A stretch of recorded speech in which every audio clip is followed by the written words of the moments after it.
नमस्कार प्रशिक्षुओं। आज हम आप लोगों के लिए लेकर आए हैं डीएलएड सेकंड सेमेस्टर की एजुकेशन 03 और 04 की प्रश्नोत्तरी। ये प्रश्नोत्तरी अति लघु उत्तरीय प्रश्न और लघु उत्तरीय प्रश्नों के लिए महत्वपूर्ण है, अन्य शिक्षा संवर्ग के लिए भी उपयोगी है। आइए शुरू करते हैं। पहला प्रश्न, राष्ट्रीय बाल शिक्षा नीति की घोषणा कब की गई थी? इसका उत्तर सोच लीजिए आप लोग। देखिए, राष्ट्रीय बाल शिक्षा नीति की घोषणा कब की गई थी?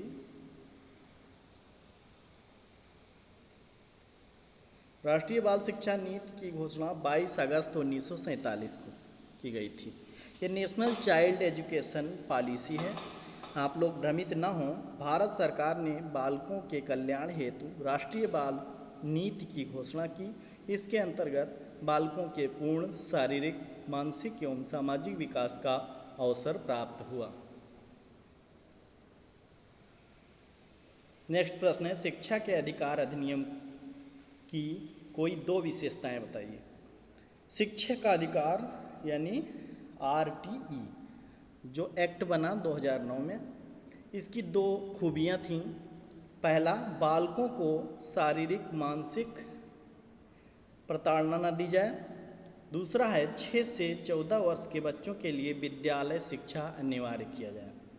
यहाँ विद्यालय शिक्षा से अभिप्राय होता है बेसिक शिक्षा से, यानी 1 से 8 तक के शिक्षा। नेक्स्ट प्रश्न है, ब्रिटिश काल में शैक्षिक योजना ने भारतीय शिक्षा को सर्वाधिक प्रभावित किया। सोचिए आप लोग, समझिए। मैकाले का जो विवरण पत्र है उसने सबसे अधिक भारतीय शिक्षा को प्रभावित किया। लॉर्ड मैकाले 1834 में भारत भेजा गया था। निस्यंदन सिद्धांत उसने दिया और लॉर्ड मैकाले ने ही 2 फरवरी 1835 में अपना परामर्श पत्र या विवरण पत्र कह लीजिए बेंटिक के पास भेजा था। उसे ही मैकाले का विवरण पत्र कहा जाता है। भारतीय शिक्षा का ये अग्रदूत माना जाता है। प्राच्य पाश्चात्य विवाद का इसने अंत किया था और आधुनिक अंग्रेजी शिक्षा की भी नींव डाली थी। नेक्स्ट प्रश्न देख लेते हैं, स्वतंत्र भारत का तृतीय शिक्षा नीति कौन सी है? स्वतंत्र भारत की तृतीय शिक्षा नीति, जो शिक्षा नीति की चर्चा आजकल चल रही है, आप लोग उसके विषय में थोड़ा अध्ययन कर लें, ध्यान दें। राष्ट्रीय शिक्षा नीति 1986, ये कौन सी है? तृतीय शिक्षा नीति। इस शिक्षा नीति का गठन प्रधानमंत्री राजीव गांधी ने किया था और राष्ट्रीय शिक्षा नीति 1986 का कार्यकारी प्रारूप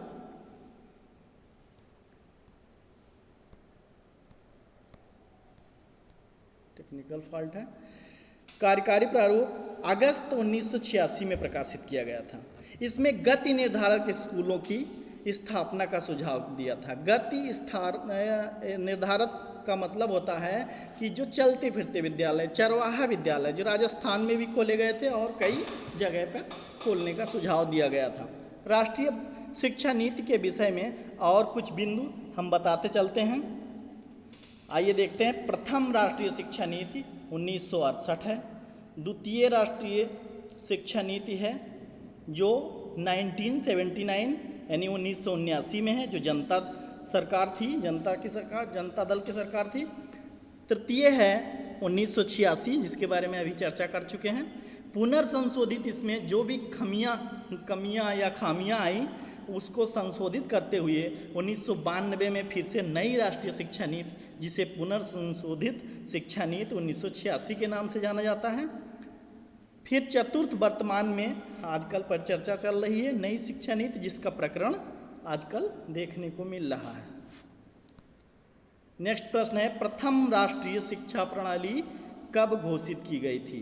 प्रथम राष्ट्रीय शिक्षा प्रणाली, इसका मतलब होता है कि जो राष्ट्रीय शिक्षा नीति की बात कर रहे हैं वही राष्ट्रीय शिक्षा नीति। तो प्रथम कौन सी है? प्रथम है 1968 की शिक्षा नीति। वहाँ से ही राष्ट्रीय शिक्षा प्रणाली का विकास हुआ।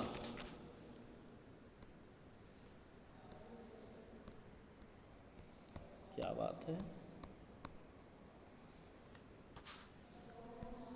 नेक्स्ट है संपूर्ण साक्षरता अभियान का प्रेरक वाक्य क्या है? संपूर्ण साक्षरता अभियान का प्रेरक वाक्य है एक पढ़ाए एक। आइए देखते चलते हैं। अभियान की स्थापना 16 जनवरी 1989 में हुई और सर्वप्रथम इसके अंतर्गत केरल साक्षर हुआ। साक्षरता से अर्थ होता है कम से कम पढ़ने एवं लिखने का आवश्यक ज्ञान कराना।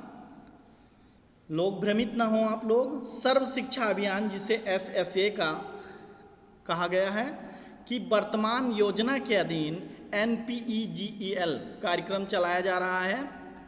N for national, P for programme, for education, E for education, G for girls at elementary level. ठीक, यानी साक्षरता के लेवल पर बालिकाओं को आगे बढ़ाना और उनके लिए यह कार्यक्रम था और इसमें अलग से कुछ उपकरण साधन उपलब्ध कराए गए। ये वंचित पिछड़ी बालिकाओं के लिए अतिरिक्त साधन उपलब्ध कराती है। ये संपूर्ण साक्षरता अभियान और सर्व शिक्षा अभियान ये अलग अलग हैं लेकिन संबद्ध भी हैं। दोनों का उद्देश्य एक है। संपूर्ण साक्षरता अभियान माने कोई अशिक्षित निरक्षर न बचे, ये संपूर्ण साक्षरता अभियान है जो पौड़ों के लिए चलाया गया। लेकिन सर्व शिक्षा अभियान माने सभी पढ़ें आगे बढ़ें। नेक्स्ट है, क्या हो जाता भाई?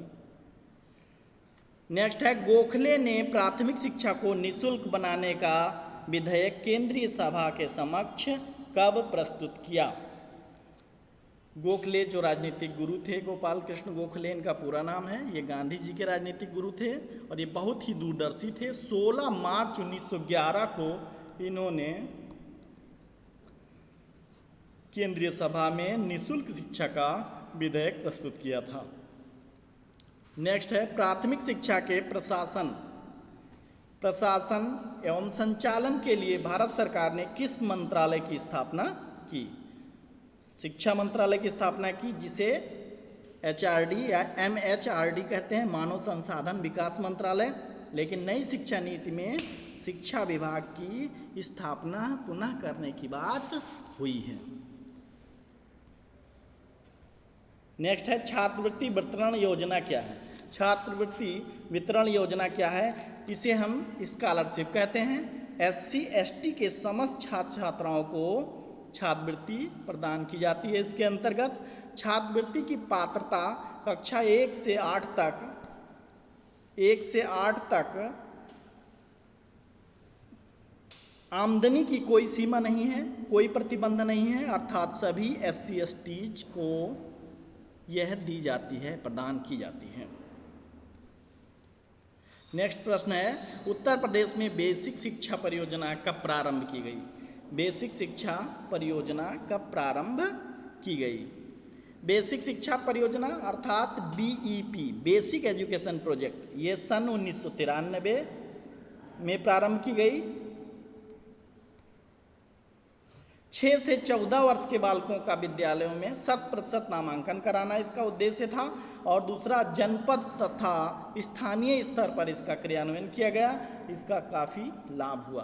प्रोफेसर यशपाल समिति किस प्रमुख समस्या के लिए गठित की गई थी? ये गठित की गई थी छात्रों का जो शैक्षिक बोझ है, अधिक पढ़ें, अधिक सब्जेक्ट हों, अधिक किताबें हों, ठीक है, पढ़ना, ये जो बोझ समझा जाता था, जल्दी सीखें, ज़्यादा सीखें, इसको कम करने का उद्देश्य था।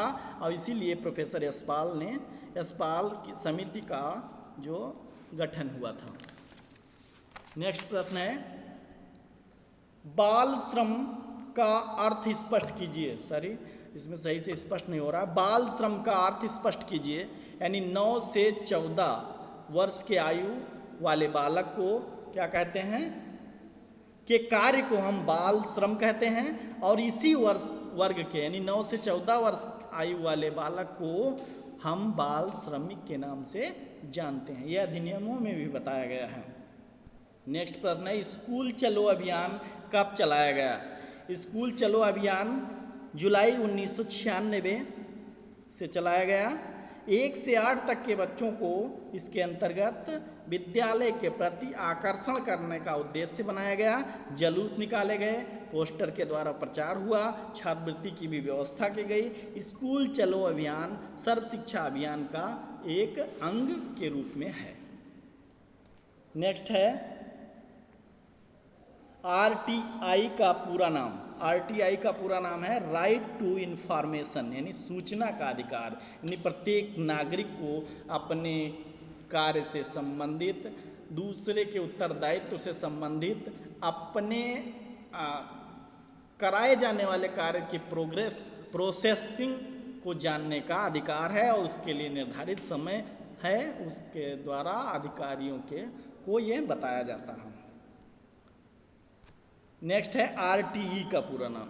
आरटीई का पूरा नाम है राइट टू एजुकेशन। यह राइट आरटीई जो 2009 में लागू हुआ, एक्ट बना, निःशुल्क एवं अनिवार्य शिक्षा हेतु ये था। यह कानून पारित किया गया।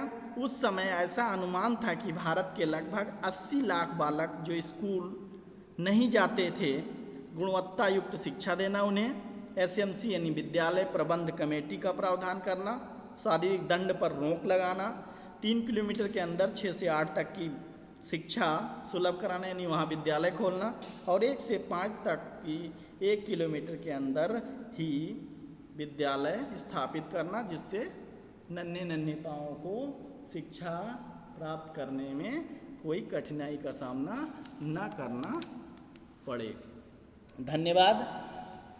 सूचना देने में पूरी सावधानी बरती गई है, फिर भी यदि कोई त्रुटि हो तो उसे आप लोग खोज और अन्वेषण विधि द्वारा उचित ज्ञान प्राप्त करते हुए अपना मार्ग प्रशस्त करेंगे।